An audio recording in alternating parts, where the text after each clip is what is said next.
नमस्कार. आज मी तुम्हाला चटपटीत चिकन फ्रायची रेसिपी दाखवणार आहे, ज्यामध्ये आपण कांदा, टोमॅटो, कॉर्नफ्लॉवर यापैकी एकही इन्ग्रेडियंटचा वापर केलेला नाही. त्याऐवजी आपण फक्त एकच इन्ग्रेडियंट्स इथे वापरलेला आहे, ज्यामुळे चिकनची चव अप्रतिम लागते. तो इन्ग्रेडियंट कोणता आहे हे पाहण्यासाठी व्हिडिओ स्किप न करता पाहत राहा. मोजकेच मसाले वापरून फक्त 15 मिनिटात आपण हे चिकन बनवणार आहोत. चला तर मग लगेचच आपण रेसिपीला सुरुवात करूया. सगळ्यात आधी मी 400 ग्रॅम चिकन स्वच्छ पाण्याने धुवून घेतलेला आहे. त्यानंतर चिकनला मॅरिनेट करण्यासाठी मी यामध्ये 2 चमचे कोथिंबीर आणि मिरचीची पेस्ट, 2 चमचे आले लसूण पेस्ट,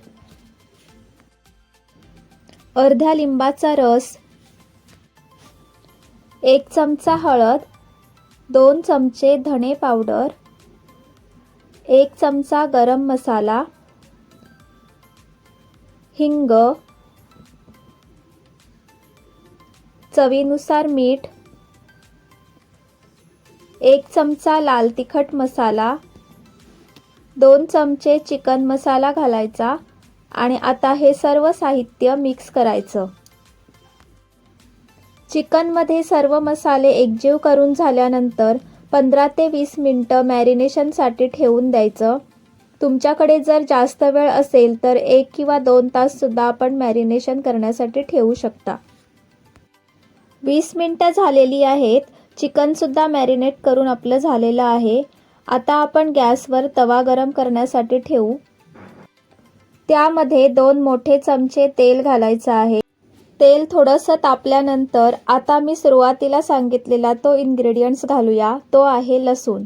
लसूण घातल्यामुळे चिकनच्या चवीमध्ये आणि सुगंधामध्ये प्रचंड वाढ होते.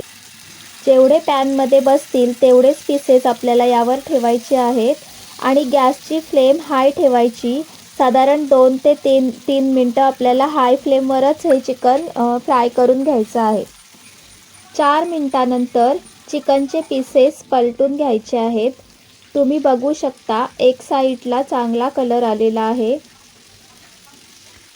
सर्व पीसेस पलटवून घ्यायचे आहेत आणि आपल्याला मीडियम फ्लेमवर 4 मिनिटं हे चिकन फ्राय करायचं आहे. सुरुवातीला आपल्याला हाय फ्लेमवर फ्राय करायचं होतं, आता आपण मीडियम फ्लेमवर फ्राय करायचं. साधारण 5 मिनिटानंतर पुन्हा पलटून घ्यायचं. आता चिकनला मस्त गोल्डन ब्राऊन कलर आलेला आहे. चिकनच्या पीसेसमध्ये मसालेही चांगले मुरलेले आहेत. आता फक्त 2 मिनिटं फ्राय करून घेऊ आणि गॅस बंद करू, म्हणजेच दोन्ही साईडला छान गोल्डन ब्राऊन कलर येईल. आता लगेचच आपण चिकनचे पीसेस गरमागरम सर्व करू. एकदम सॉफ्ट ज्युसी चिकन तयार आहे. व्हिडिओ आवडला असेल तर लाईक, शेअर आणि कमेंट करायला, त्याचबरोबर चॅनेलला सबस्क्राईब करायला विसरू नका. पुन्हा भेटूया अजून एका इंटरेस्टिंग रेसिपीसोबत. तोपर्यंत बाय बाय.